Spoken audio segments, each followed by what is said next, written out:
Selamat pagi anak-anak. Materi kita hari ini dari buku tema 3 tentang benda di sekitarku dengan subtema wujud benda dan perubahan wujud benda.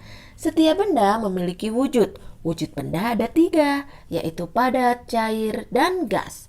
Benda padat adalah benda yang memiliki bentuk dan ukuran yang tetap.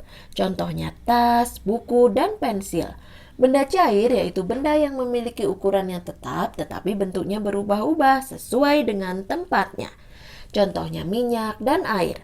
Benda gas adalah benda yang memiliki ukuran, bentuknya selalu berubah-ubah sesuai dengan tempatnya dan menekan ke segala arah.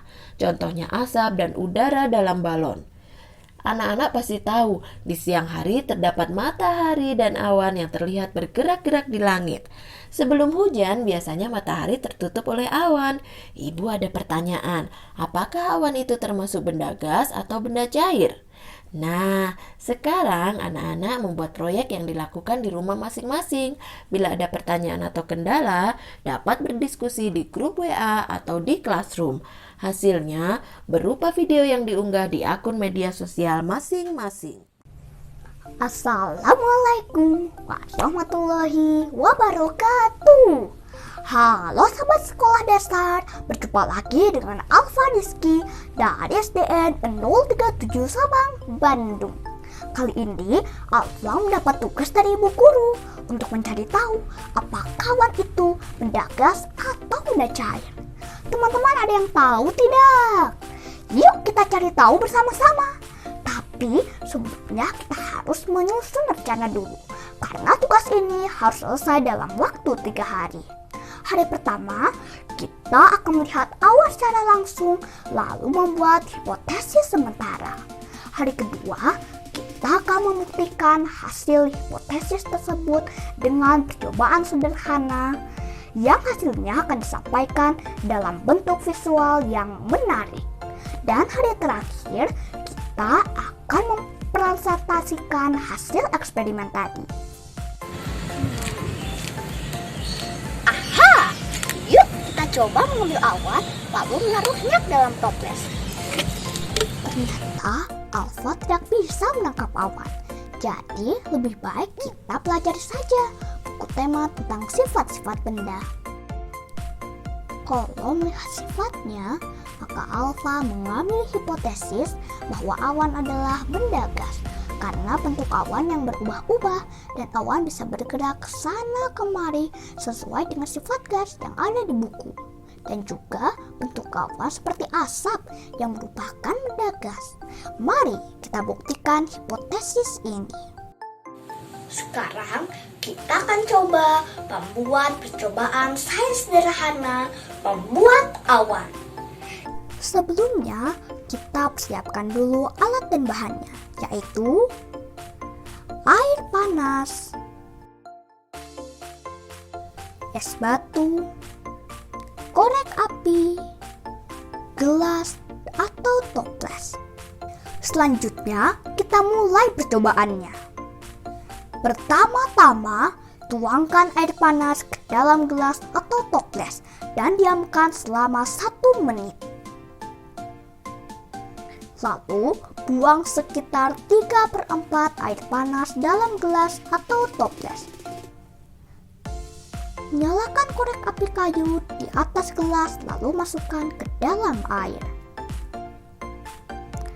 Masukkan es batu ke dalam plastik, kemudian letakkan di atas gelas. Wah, ternyata awannya benar-benar muncul. Percobaan tadi bisa dijelaskan seperti ini.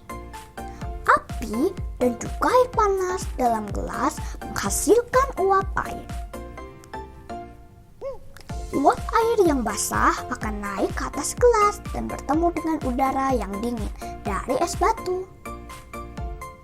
Ketika uap panas dan uap dingin bertemu, akan menghasilkan titik-titik air yang berbentuk awan. Hal ini sama seperti proses terbentuknya awan yang berada di langit. Jadi awan adalah kumpulan titik-titik air. Ternyata hipotesis awal Alfa salah. Awan bukanlah benda gas. Awan adalah benda cair yang ukurannya sangat kecil, sehingga masih bisa melayang-layang di udara karena tertiup angin. Yuk, sekarang kita buat video dan gambar proses pembentukan awan. Proses terjadinya awan bisa dijelaskan secara singkat. Di siang hari, air yang ada di permukaan bumi menguap dan menjadi uap air. Di udara, ketika suhu udara turun, uap air akan berubah menjadi titik-titik air. Titik-titik air ini berkumpul dan lama-lama menjadi besar. Titik-titik air yang sudah cukup besar dan beratlah yang akhirnya turun sebagai hujan. Itulah mengapa sebelum hujan, langit selalu mendung dan penuh dengan awan. Perubahan wujud benda dapat dilihat dalam kehidupan sehari-hari, seperti proses terjadinya awan. Sebagai pelajar Pancasila, kita harus bernalar kritis dalam memecahkan suatu permasalahan. Dimulai dari rasa ingin tahu, lalu dilanjutkan mencari informasi tentang permasalahan tadi, menganalisis informasi tersebut, mengevaluasi, lalu menyimpulkannya secara tepat dan objektif. Dengan begitu, kita dapat menyelesaikan permasalahan yang ada dalam kehidupan sehari-hari dan bermanfaat untuk diri sendiri dan lingkungan sekitar. Sekian video berbasis proyek kelas awal dari Alfa. Semoga bermanfaat. Wassalamualaikum warahmatullahi wabarakatuh.